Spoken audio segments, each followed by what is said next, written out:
Sunrise, drive, that morning.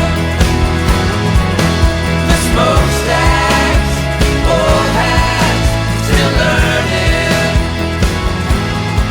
And I don't know how I got this far down with the ceiling. Hey everyone, this is Chris Keys for Premier Guitar at the Ryman, legendary Ryman. I'm here with Ricky from the Wild Feathers, also Nashville, well not native, but lives in Nashville. Right. Ricky, thank you very much for taking the time before the show to talk to us about your guitars and stuff. Thank you. What's this one in your hand right now? This is kind of, I call it my A team, I guess. It's my number one, and it's like a custom shop Southern Jumbo. All right. But there's nothing really inside or anything. You know what I mean? I really like the inlays and all that stuff. So like, it's just kind of one of those bangers that can take a beating, and it does. I mean, this had 150 shows on it last year. How long have you had this? Maybe 2 years. But the very first night I got it, I dropped it right there. But that was the only thing that happened. It's like when you get like a car and you ding it the first time, you're like, well, you stop babying it. Right, you don't worry about it. This poor thing has seen, it's been to hell and back, but I love it. It sounds incredible. So. Hearing-wise, what do you hear that you gravitate toward or use it so much? I think it's just like being a Southern Jumbo, it has that kind of real full-bodied acoustic thing that really projects that I'm a big fan of. Like, because when I'm not on the road, this is kind of the one I keep around the house too. I write a lot on it, so it's just kind of my favorite. Like I said, and it takes a licking every single night. And every time I come back from the tour or on the road, it's like there's a whole nother gash or, but it's what it is. So. And will you record with this one too? I've made a lot of recordings with this, the past couple of years. So, but this is my favorite live guitar for sure. Cool. What else we got here? This is like a really cool J45. It's like the 1960s like reissue J45. And honestly, it sounds incredible, obviously, but it looks killer. Yeah, it's classy. So I really wanted it, and I've been playing it a lot, and it plays great. I mean, these things just don't. Like I said, it was so spotless and brand new, and then of course, did you dang it too? The road, yeah. I'm not very careful with them, but maybe it's my tech's fault. I don't know. Johnny Baby could be breaking these things out. I don't know. But yeah, it's got a couple cracks, but that's just from wear and tear. Wear and tear, yeah. And string-wise, what are you going with? I play the Diodario mediums. All right. A little tough, but like I think they sound better, and that's kind of what it's about. Like, a lot of people play like light strings and all you hear is pick. Yeah. You know what I mean? And the string, I like it when it sounds, you can actually hear the chords and whatnot. And when it comes to either shows or recording, how do you typically change your strings in terms of, do you leave them on there, let them kind of get dead, or do you go every night? Yeah, I hate them when they're brand spanking new, but I do like fresh, you know what I mean? Yeah. So I let them go, on the road I let them go, 3 to 5 shows, if I don't break any. Yeah. I usually break a lot of strings, so it just all depends. But yeah, I like them new, but not, like I said, brand spanking. Gotcha. Just a little too bright. And the last one here you got is this is special one. Yeah, this is my favorite. I bought this in Eugene, Oregon.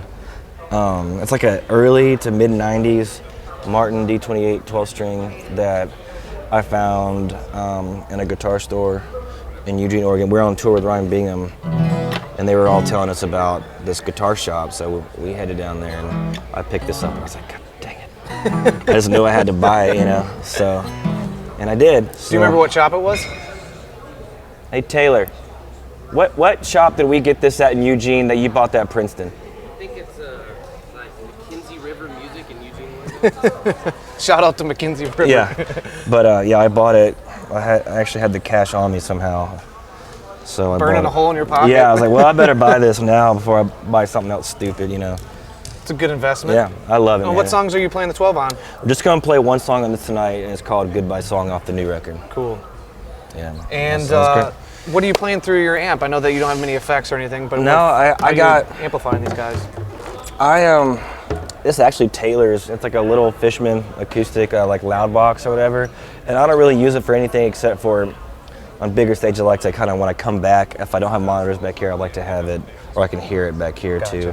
And like I use like a Holy Grail, reverb, and some kind of fancy compression pedal that Brett put on my board. So it sounds good. I'm not the smartest when it comes to all that gear stuff, but I Got like the Gibson and guitars. Martin, though. That's pretty. That's all you need, man. Not bad. Well, appreciate the time, Thanks, Ricky. brother. Appreciate it, man. Congratulations on the show here. Thank Saw you. you guys at Basement East a couple months Oh, ago, awesome. so I know that it's special for you guys to play the Oh Ryman. yeah, absolutely. So we'll talk to Taylor now. All right, man. All right, Thank you. Thank you. All right, we're here with Taylor, who's the bona fide gearhead of the group, at least I according guess to so, Ricky. yeah. So you got to live up to it, Taylor. Talk to us about this guy right here. Yeah, this is my main guitar, man. It's this is like when I go into battle, if like we're fly dates or anything, like this is if I only have to take one, I take this guy. It's a 2007 60s reissue. It's got the block inlay, the Burst Bucker Pro Gotcha. pickups. I have a vintage one too, and I'm a little scared to take it out. Yeah, I have a I don't blame 67, you. but like this one, I feel like just plays better too, man. It's a great guitar. Tonally, what do you dig about it? What speaks to you? I don't know. It's just it has that cut without being too shrill and bright. And I grew up playing Strats, and then I switched to this like probably, 10 years ago, and I've never looked back since. Like I'm in love with it. Like it's weird playing another guitar now. It doesn't quite sound the same. You know? It's almost like you're cheating. I know, totally, yeah. And have you done anything to the guitar since No, you've owned man, it? I haven't done anything. You know, just had a couple. I refretted it once because they got worn out, but that's about it. But you did do something to the back. Oh, I've done something to the back, just for all you Trump fans out there. It's kind of like Ernest Tubb style, I guess. Yeah, totally. Perfect yeah. for Nashville. Yeah, I had to make a statement. Let's talk about some more guitars. Cool, yeah, for sure. This one right here is another one of my favorites. It's a 65 Epiphone Riviera. And what's cool about this guitar, you can kind of see it on the back. It used to be the sparkling burgundy, like see it on the edges, and like over time it fades to this gold. They never Wow. made this color. Like it just fades from like Yeah, you can see it in the edge up UV. here. Yeah, it's really cool. Someone told me that. I didn't realize that. I thought it maybe got painted over and like they did a Dang. shitty job, but it actually fades to this. We were working with Rob Schnopf out in LA, and he had one, and I fell in love with it. And I was like, if you ever come across one of these, let me know, because I'll get one. And literally like 5 days later, he's like, my producer buddy in DC has one. Do you want it? I was like, fuck yes. So he sent it to me. Like I didn't even get to play it. I was like, I'll take it. Mailed it to me, and it showed up, and it's been great ever since. Are you playing this on the same song that Ricky's playing the 12 string on? No, I play it on like Left My Woman, Hard Times, probably like 5 or 6 songs in the set. So jangle time. Yeah, man, I love it. I love it. And what about the pickups? Those They're are just mini bucker, hum- just mini buckers. It's great, man. For a while, I thought about taking the octave strings off and just playing it. Oh, wow, yeah. Just playing it as a 6 string, but it's part of the sound that we kind of established on the first record. So Gotcha. I gotta play it. Yeah. Done anything to it? Nope. No, I got one of these pots changed out, but that's pretty much all original. Gotcha, man. Yeah. It's beautiful. Thank you. Moving else? along here. Let's see what else we got. This is another cool one, and I don't really take this out on the road, but since we're playing a yeah. hometown show, it's a 74 54 reissue. Okay. So my uncle actually gave this to me. I mean, it's kind of like on loan I was gonna say, is it indefinitely. loan? Like he never really said, "Hey, this is your guitar," but Maybe if he's out in the crowd tonight at the he's Ryman. coming. Yeah. So I you- was like, I gotta play it for him. And I'm just like kind of like. Don't mention it every once when I go home, for the holidays. I'm like, oh, I've had it for a couple years now, so hopefully it's mine for good.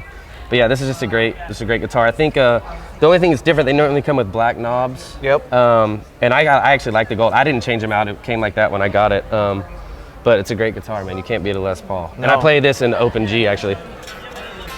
And what songs that get on? American, and another song, Leave Your Light On. We're not playing today, but a capo 4th fret, open G. And you're just playing chords and stuff, or you slide? Just chords. Gotcha. Yeah, but yeah, it's a great sounding guitar. Looks awesome. Thanks, man. What else do we have? This is another cool one. This is my buddy Chris Plank. He's a awesome guitar tech in town. He found this for me. The neck was just, the fretboard was totally cracked and split, and he brought it back to life. It's a 58 Supro dual tone. I only use this for one song. It's tuned down a whole step. It's got big 13 gauge strings on here. So I can see it. It's like playing a bass, man, but it sounds really cool. That short neck. This front pickup is considerably louder than this back one. I'll say, does it bark? It looks like it. Yeah, has it's pretty cool. Sounds pretty awesome, man. But I have to hit a few boosts to get it up to the level of my other guitars. But I love this little thing. I like kind of quirky guitars. I have like the really nice ones. So it's kind of nice to get something that's a little like, I don't know, a little different and weird. Yeah. And it gives its own vibe for sure, Yeah, like for in terms sure. of tones and everything. Totally. And I mean, aesthetically, it's just cool too. It's like kind of Art Deco-y or something. Yeah, the headstock's I love rad. it. Yeah, that headstock is so awesome, and that little imprint right there. What's the last one we see? The here? last one is just, this is one Gibson gave me. It's really cool too. It's just I think it's a 63 reissue. You know, ES335. It's got that cool custom made thing where the holes used to be. I normally play this on the open G songs when I'm on the road because I have a better case for this one. But tonight it's just a backup, so. Cool. Yeah. And strings across, I know you got the 13s on the Supra. But Yeah, I play 11s everywhere else. Okay. I grew up playing 10s, and then I was playing a lot of rhythm stuff early on in the band, or I still am. And I was like, I don't need to be bending, you know, a whole step up. I think the tone's a little bit better with 11s for me, the way I play. And I'm really anxious and excited to talk about these amps. Obviously, we see the Princeton Reverb over here, but I want to get to that one, the projector. Yeah. Should we go for it now? Yeah. All right, Taylor, talk to me about this guy. Man, this is what everyone wants to know about. When I load in, every sound guy's like, "What the hell is this thing?" My buddy Austin Hooks out in Eagle Rock, California, makes these out of old Bell and Howell projector. I don't know the specifics of like what old parts he keeps and what he changes out, but it's like a 12 to 15 watt amp. Okay. Kind of like maybe like a Vox, a cross between like a AC15 and like so EL84 in there? Yeah. Okay. So it's it's really cool. It's unique and it's its own thing. So, yeah. I love it, man. And it's and it lights up, right? It lights up, yeah. I guess you can't see it in the light, but yeah, it lights up. It's cool. I love it. And I run it in stereo with this Princeton Reverb right here. And I don't have an ABY switch. I just jumped the other channel into this one. Okay. Someone told me I could do that, and I was like, sweet. Nothing's blown up, I so can we're good. save real estate on my pedal board, and it sounds cool, and yeah, that's it. And the thing about this Princeton that I dig, it's been modded to fit a 12. Okay. A 12-inch instead of the normal. I was just going to 10-inch. ask if it had anything. Which I like. I don't know. I like it tonally a little bit better with the 12-inch speaker in there. Do you feel like there's maybe more headroom? Yeah, I think so. You know, it's and it's a little more low end too. I feel like you get a little more low end out of it as well. And I got a warehouse 75 watt speaker in there. I blew the cone in the original speaker, or the one that came in it. Also got that at McKenzie River Music where Ricky got his 12 string. So we like that shop. It's a store, yeah. This is a store to go to. And what do you got in that cab? This is a 60s Bassman cab. It's just 115 in here. The guy who built this amp, he's like, man, they sound really good through the 15. Okay. So the fenders can be a little brighter. So I think the combo with this, it fits really well for my tone and sound and everything. Well, perfect, man. Let's move on to your pedal board. Cool, let's do it. Yeah, man. This is Salvage Custom Board. They're out of San Diego. Daniel Tyak, the owner, made this for me. Cool guy. So pedals, got the good old trusty Boss chromatic tuner. Nothing fancy there. This is a cool fuzz. I got this in New York, and it only works on battery power, so I'm only playing it tonight. That's why there's like a little gap, because I'll always forget to unplug it, and I'll go to hit it, and it won't work. So it's kind of like a clone of like a tone bender, the old tone bender. Soul Food. This is one I use for most of my lead stuff.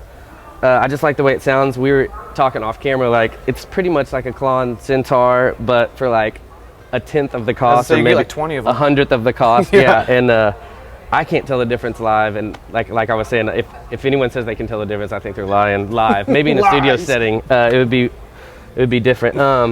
The TS9 Tube Screamer, I've had that pedal probably since I was 17. You know, I'm sure there are better distortion overdrive pedals out there, but it's just like I know the sound it's gonna give me. It's like kind of trusty. That's more for like rhythm stuff to beef up the tone a little bit. This is a cool pedal. I saw this on Jeff Tweedy's board on like, it might have been a Rig Rundown or something. It's a Freak Show, it's 2010 Freak Show mid-gain boost. When I saw he had it, I was like, oh, let me check one of those out. And I love it. I use it just to, you know, boost the mids. Yeah, okay. And a lot of times I'll use these two in conjunction with one another, and they sound really cool. Like on Backwoods Company, one of our tunes, the tone I get is both of these pedals on. Gotcha. And this tremulator is one of my favorite pedals. I have tremolo in the amp, but I like having it at my feet. Yep. And being able to mess with the knobs without walking back to the amp. That's just it's one of the best sounding tremolo pedals I've ever had. Made by Demeter, I don't know how you pronounce it. One of those ways. Yeah, totally. This one is also really cool. JHS hooked me up with that. It's the Panther Cub delay. I use it just for like a slapback, like a quick little thing. I don't do a lot of heavy delay with long repeats and stuff. But that pedal sounds great. I used it on the last record almost exclusively. And how do you use that differently than the Memory Man?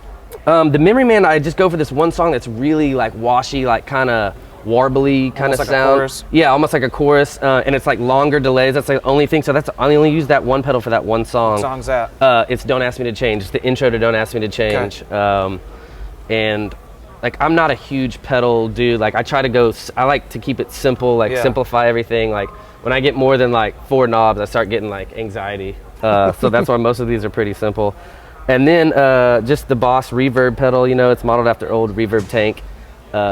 I'm sure there's better reverb pedals out there, but for the money and for me, it sounds great, man. Are you running that like all the time, or because I know that? Yeah, it has it on there, and again, it's like one of those things I like to be able to have it at my feet and not run a separate thing on there. So I don't have it on all the time, but probably 50-60% of the time. Mainly it's almost always the trim and verb together. And you were telling us off camera that you had a bunch of gaff tape before the shoot, Yeah, so I thank you. I cleaned it up for you guys, so I didn't like some redneck like in his backyard putting his pedal board together. Some guy from Texas. Yeah, that's crazy Texan with his gaff tape board. So hopefully it works tonight. That'll be great. Taylor, thank you very much, man. Thanks Congrats. for having me, man. Let's talk to Daniel. All right. All right, we got Daniel Hill. Daniel, how are you doing? Good. Thank you very much for taking the time to talk to us. Sincere pleasure to be doing this. If you're not familiar, Daniel's I almost said columnist, but he's a lesson writer for Cosmic Country. We're always really appreciative when he writes that stuff. So check out those. You'll know why he's kick-ass. So tell us about your telly here. Custom shop telly, I think it's a 63 or 64 reworking. Okay. Great, nice neck on it, not too big. A lot of older tellies have that, and they're indicative of having, you know, really thick, big bulky necks. Not the case on this one. Original frets on here. Wow. Yeah. I use a Glendale bridge that has these cut walls, so I can get the more of like a Don Rich. Gotcha. Like a little more bassy. access. Yeah, it just allows for more dynamics on a guitar that really is just kind of a blank slate, and you want to use all the dynamics you can. How'd you get connected into that? How'd you get turned on that? A local player in town, Okay. a guy named Eugene Moles, had mentioned it to me, and I tried it, and I love it.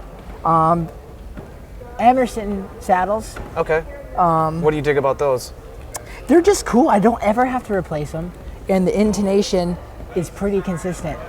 I've tried other saddles, and I'd find that I'd usually have to be tweaking it pretty often, and this is not the case. This little knob here is a knob that my dad and I made, and right now I have these Seymour Duncan pickups in here. I have a Billy Gibbons neck pickup, All right. and then I think it's the Antiquity bridge pickup. What do you dig about those specifically? Man, I dig them because when I roll down the volume, I'm not losing a whole bunch of tone. Okay. They don't really buzz all that much, and they can cut through really well without having to really modify the amp to a certain degree. Okay. And what do you dig about the rosewood fretboard versus maybe maple? I just came upon this guitar and it had a rosewood fretboard. Okay. And it wasn't something I was that thrilled about when I first got it, because everyone plays maple. Yeah. It's all the people I admire. But I really dig it. I don't think anyone with older tellies, it's not something we really see all that often. But I like it. It's cool. You can't see the wear as much as easily on them. True. And who did that? My dad did. It's this little symbol. You've seen those Western shirts that have the pockets? Yeah. Well, those are called smiley pockets. No. So I figured it'd be cool if it was a face. It's perfect. Yeah. I'm a huge Danny Gatton fan, so that's where the cubic zirconia things came from. Because he would put them on his fret markers. Where are yours at? Mine fell off. Oh, so you did have them. I did do it, yeah. What was all those gigs at Roberts you had? Yeah, man. And for strings, what are you using? Ernie ball strings, Cobalts 10 to 46. What do you like about the Cobalts? Those are still They're relatively cool, new. yeah, man. Do you? I actually sat down with a friend of mine, and we had 3 guitars. We had Slinkies, Cobalts, and another kind I couldn't remember. Okay. And we put like nice mics on an amp and went straight through the amp, and I could hear a pretty cool difference. Wow. Just the tonality of these strings I just tend to really dig. Do you feel like they have a longer life too? These do. I'm a big fan. I used to play Elixir strings all the time, and I would never have to change them, and they would still be snappy. And Slinkies, I don't find that that's the case, and right now I feel that's the closest thing they're putting out that does that. And is there anything else we should know about this guitar that you've either done? Yeah, it's for sale. It's like really? $200. Yeah, and it's on Craigslist. And I just put it up this morning. So email me. There you go. Another Craigslist deal. Email me at my MySpace page. Is that still active? Daniel Donato Music. It's perfect. Let's talk about your amp. 66 Pro Reverb. I got this off Craigslist from a guy who was using it as an amp stand for a Line 6. No. Yeah, he had no idea what it was. He had no idea. And So did you get a screaming deal then? yeah, I did. It was like $1,000, which is a good deal for it. Yeah. Everything had just kind of gone to hell, like in terms of everything, like on the wiring with it. Gotcha. So all that I had to get redone. And my buddy Gary Bohannon helped me out with that at Carter Vintage Guitars. Oh, cool. He's the guy for Fenders. And I kind of have this amp modified. And this channel is indicative of like a Vox. All right. And it doesn't work with the reverb, or it does work with the reverb, sorry. So they're Okay. both wired to work with the verb. And the reverb tank is not stock. But Gary changed it out with something that sounds really cool. Cool. It's great, man. I've played hundreds and hundreds of shows with it. I have Weber F-150 speakers in the back. All right. 2 of them. It's a Pro. And I love this amp. It's right between a deluxe and a twin, where a deluxe doesn't have as much clean headroom as I'd like, and a twin is a lot of clean headroom. Right? Yeah. And it does a certain thing. Where I'm at musically with the tones I want to achieve, it's just not really what I want. Yeah. And this really is the middle ground, and it's awesome. It's cool. Are you using the onboard trem vibrato? No, I really don't. Okay. There's something about this amp. I have other pros that I like. The trem on this one, or the vibrato, I don't really like it all that much. Okay. But that's really it. I mean, I've had it for a while. It's the first blackface amp I've had, and I'm probably never going to get rid of it. Well, you were telling us off camera that you changed, you'll play different guitars and you have plenty of pedals, but like you're pretty set on an amp. Yeah, And man. this is the one. Yeah, it's all about finding the comfort zone, and especially with speakers. You want to have the most worn-in speakers as you can up to Yeah. a certain point. So that's why I love using this one. Cool, man. Well, I just talked about pedals. Let's move on there. Yeah, cool. Awesome. All right, Daniel, we're at your Stomp Station. Walk us through what's going on here. Stomp Station. I have this Sonic Research turbo tuner, which is great. I went through 4 Peterson strobe tuners. I was gonna say, I don't think I've ever seen that on a board Yeah. for our rig rundowns. No. How'd you come to this one? I think Brett Mason or someone told me about him, or Guthrie Trapp or someone. Those are both good sources. They are good sources, and they play in tune, which is good. Yeah. And this thing's really cool. It never, ever breaks, and a lot of people say it's more accurate than a Peterson, which is a pretty hefty claim, but it's Yeah. cool. Next in the chain, I have the Ego compressor, which I've been using since I was like 14 years old. Is that something you're pretty much on all the time, or how you On use all it? the time Okay. on the telly. I have it set, those aren't the settings I use right now, but I basically have it set as a slight volume boost and very slight sustain. Gotcha. I like using it more as like a limiter. It's more as like a funky, squashy compressor. It's really Gotcha. not what I do it for. And then we go into the Rubber Chicken, which is my buddy Sean Michael at Love Pedal. All right. What kind of effect is that? Envelope filter. Oh, all right. Yeah, so it sounds like a Mootron or something like that. I'm a huge Jerry Garcia fan. All right. So whenever I want to try to like imitate that sound or use it, I have a couple that I choose from, but the Rubber Chicken's really awesome. We go into the Organizer. Big Jack White fan, and Jack White uses them from time to time. Use them with the raconteurs and white stripes. Really great pedal. Warp Vinyl by the genius mind of Joel. Yeah. Joel Corday. How are you using that? Because it has a really unique tone and flavoring. Yeah. I use it as like the You Don't Know How It Feels Mike Campbell tone. Oh, yeah. Perfect. From you know what I mean? Yeah. I try to use it like in that vein.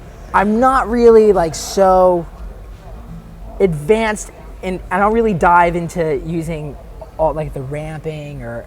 Yeah, there's a lot going on. Yeah, that's just not really where I reside with the whole thing, but it does both worlds really well. It can Gotcha. travel to any end of the spectrum, and it's all analog, which is Yeah, and it's digitally controlled, though. yeah, which is unbelievable. Yeah. It's so cool. Science. Then we go into this, the Twin 12 drive. Yep. From JHS. Josh sent me a couple pedals. He sent me that color box, a pulp and peel, and an Alpine Verb. But the Verb I have on my Pro Reverb I love a bunch. Yeah. So I don't really use that with this rig. In the pulp and peel, I find actually works better with humbuckers Okay. and as compared to this with my Tele. But this thing's really cool. I'm sure everyone's played one, and it actually has a lot of volume boost, which is like a lot. Like And is this the one that's like based on like an old Supro amp? yeah. Okay, yeah. Yeah. Is it the Super? I think it might be. And then we go into the high volt, which I'm trying to get like a tube driver tone, Okay. like an Eric Johnson tube, like the BK Butler thing. Yep. And that does that really well. It has a mid control, low, and high control, and it's more of a distortion as opposed to an overdrive. Alrighty. But I use it more in the overdrive vein. Going to the Bellwether, Colt Westbrook, absolute great approach with what he explained to me, like what this delay is trying to do, and it really kind of holds true to like the old Memory Men Yeah. delays. I use it for normal delays and modulated delays. I was gonna say it has a lot going on too, just like Yeah. that warp vinyl. Yeah, it does. It's kind of like an airplane, like a cockpit of an airplane. It's like, Yeah, this is all these switches and dials. yeah, you don't really know what's going on, but it works. I've used this forever. It's an old DM2. It has that expensive chip in it that is worth a lot of money. That Yeah. everyone wants. I don't know why, but I got it for like $40 at a pawn shop. Perfect. It was crazy, yeah. And I've always used it. I use it for slapback delay. Like, that's the only thing I use it for. It does that really well. Going to the main Ace effects, shell shock pedal. All right. Two heavy overdrives or fuzzes that are going on in this section right here. Okay. And that is ignited by this button. And then when you turn this on, you have your tremolo section. And you have the 3 waveforms that you can switch from to that little knob right there. Gotcha. You have mix and speed. And it actually has a pretty good, it can add a pretty high amount of grit to your tone if you turn up the volume pretty well, which is kind of cool. I like that in a tremolo. And I like it to be really choppy, like the Bo Diddley kind of thing. And when you press this guy right here, it doubles the speed immediately.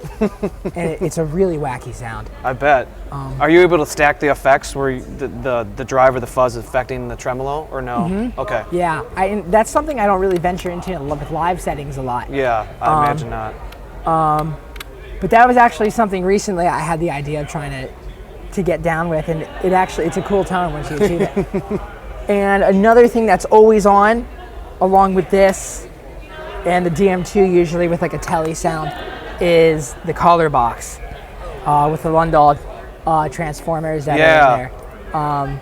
That thing is that's probably where pedals are going to be going. Yeah, I think Josh was telling us either in a video or with a review was that it was based on like an old Neve console. Yeah, and you can get the grit and all the stuff that console provided. I think it's a lot like a Neve Pre, and I use it with vocals, like when I'm recording, or even with a PA, I'll put it like before, and run a mic, because you can XLR. Yeah, on the side here. Yeah, but I think that right now is setting the future for where pedals are going to go, which is venturing into pro audio territory. Yeah.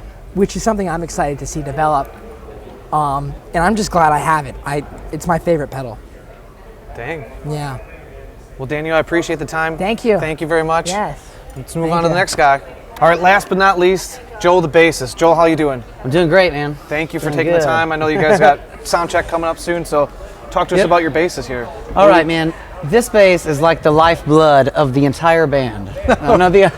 Actually, you know, I Explain. started playing bass, and after we had started the band and already toured and played, and then couldn't afford to pay a bass player anymore. Yeah. So I sought this bass out just because I played one in the studio, and this is like a 1965 Harmony. I got this for like $500, and now they're double that. But it kind of felt like home. It's smaller neck and everything, and I'm used to playing Rickenbackers and 335s and Gretsch and everything like that.